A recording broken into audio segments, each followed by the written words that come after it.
Hello to everyone. I am so happy to be with you to celebrate Kinderwelten's 20th anniversary. The educational work you have been doing is magnificent. I am honored and strengthened to have been a small part of it.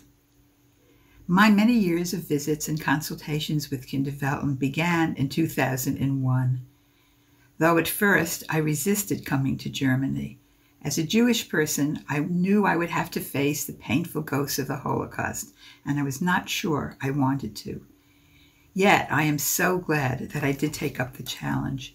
My relationship with Kinderwelten is one of the transformational experiences of my life. I learned about the importance of social justice partners. Kinderwelten's mission and the commitment of staff to countering racism and anti-Semitism in German society impressed and moved me. Petra, Krista, and other Kinderwelten staff gave me the emotional support I needed.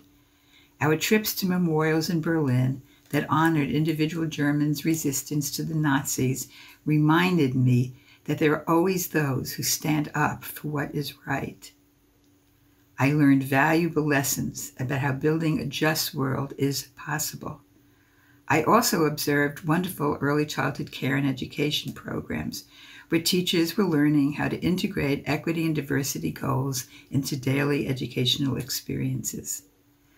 I believe that this educational work, which I term Antibias Education, is an essential component of the larger social justice, equity, and peace movements in our countries.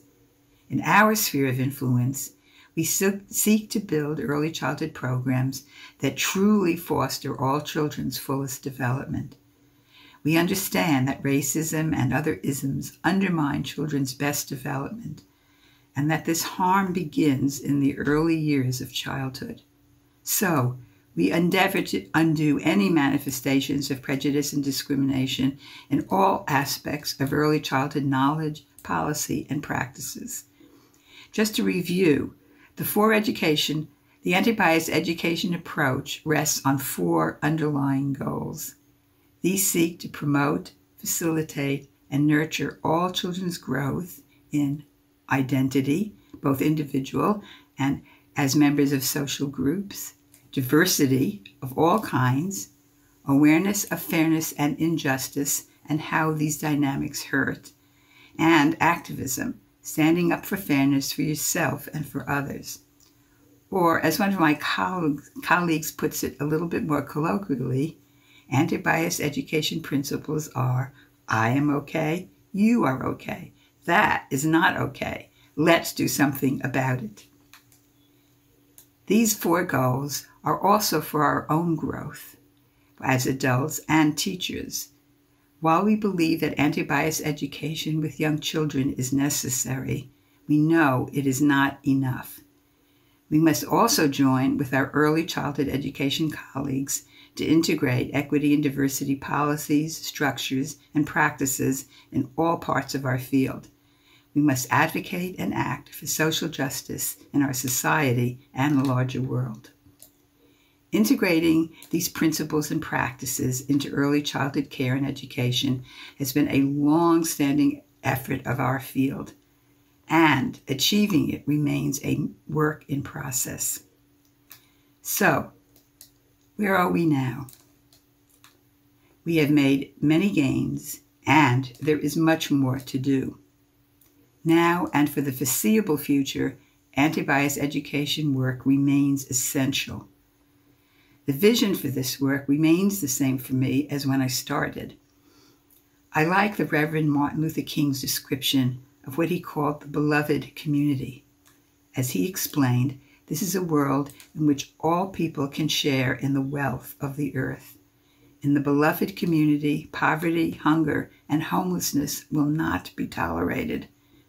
Racism and all forms of discrimination, bigotry, and prejudice will be replaced by an all-inclusive spirit of sisterhood and brotherhood. So we should keep on doing what we have been doing. In addition, I suggest we also need greater emphasis on the following. You'll excuse me as I take a drink of water.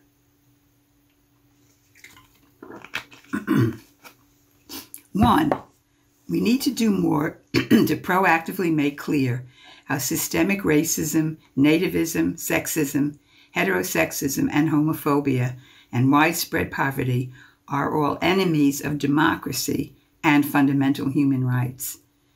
The last 4 years in the United States demonstrated this truth. Organized, well-financed, and legitimized white supremacist groups and politicians spread ideas and policies that have done terrible harm to both the people in the United States and in the world. 2, we need to lift up the power of people acting together to stand up for democracy and human rights. The last 4 years in the U.S. also saw a considerable increase in the numbers of participants, organizational strategies, and activity of social justice movements. These led to the Trump presidency being voted out of office. In our own field of early childhood care and education, the National Association for the Education of Young Children published an excellent position statement titled Advancing Equity in Early Childhood Education to guide programs and practitioners. In addition, books about equity and anti-bias work experienced a significant rise in sales. 3, in our educational efforts, it is necessary to fully implement the anti-bias goals that address critical thinking and acting for fairness and justice. More specifically, this means fostering children's ability to recognize unfairness, have language to describe unfairness, and to understand that unfairness hurts, and creating opportunities for children to build their skills and confidence to act, with others or alone, against all forms of prejudice and all discriminatory actions. 4, we also need to connect our anti-bias educational work to the vital goal of educating children to have the desire and skills to be active members of a democratic society. 5, we need to acknowledge and apply the concept of intersectionality in our work. This means recognizing the many ways the dynamics of the various forms of prejudice and discrimination interact in order to create and maintain themselves. It also means recognizing that we all develop multiple identities which interact with each other and which connect to similar social identities in others. So, achieving the vision and goals of a just society, of a beloved community, takes generations of lifelong work. People ask me how I have kept going in my anti-bias and social justice work for something like 60 years. Here are 4 reasons. My anger at the terrible harm and suffering racism and other forms of systemic prejudice and discrimination do to people's lives. My vision of a better world and a passionate belief that it is possible. My joy when children and adults find and use their voices in their lives and work. And my partners, people with whom I could grow in understanding of myself, my early child education work, and the world. They gave me help and comfort when I needed them and celebrated with me when I had successes, even if they were small ones. I have been gifted with wonderful, amazing friendships in my own country and around the world, including the Kinderwelten staff, such as Petra, Krista, Regina, and Regine.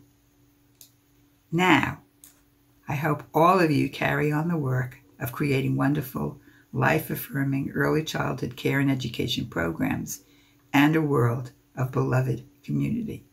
Thank you.